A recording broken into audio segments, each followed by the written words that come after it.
So I got this question asked on Facebook by Supi YG. She asked, entrepreneurs, please, what was the most difficult habit you had to fight with when you started your entrepreneur journey? Do you still struggle with it sometimes? And how did you overcome it? So I answered by saying, definitely patience. I never knew that being an entrepreneur would take this long. It's taken me 4 years to actually create and build all my products.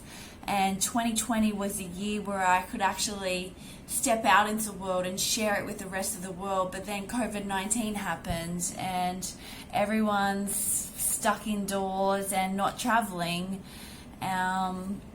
And so now my next phase of my entrepreneurial journey starts, where I need to be out in the world, need to be letting the world know about my experiences and getting people involved in that.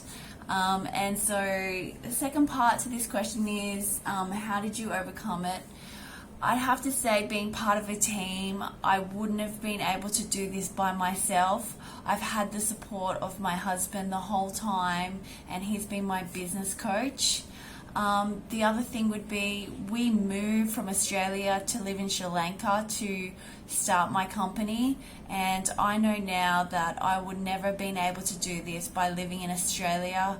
I feel that Australia is just not entrepreneurial.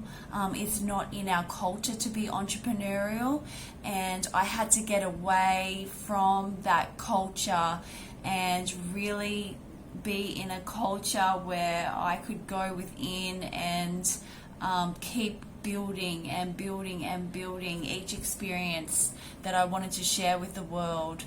And I also wouldn't have been able to do it in Australia because I don't talk to my brothers. They think what I'm doing is weird. They think I'm crazy. They even tell their kids that their auntie is crazy for what they're doing. So to have that hit on you every day, if I was living in Australia, would have been extremely difficult. So moving to Sri Lanka and now Vietnam has been, it's been hard. I must admit, it hasn't been easy. There's been a lot of struggles that I've had to go through internally. I've had to deal with a lot of my ego, and because all I wanted to do was have a house. But now I know that I am on the most amazing journey of fulfilling my purpose in life. And another thing would be being surrounded by positive people, and that doesn't have to always mean physically. It can also be by listening to people on YouTube, and I have to say Gary Vee has been a massive inspiration in listening to his talks. Having a mission statement that I truly connect with.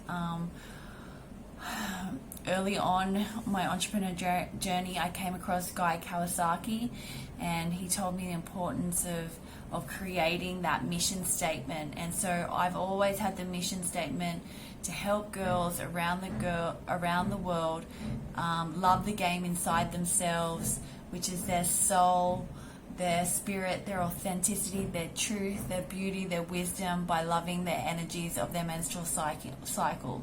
So I've always held that, and I've held the vision that I know one day that my experiences will be throughout the world.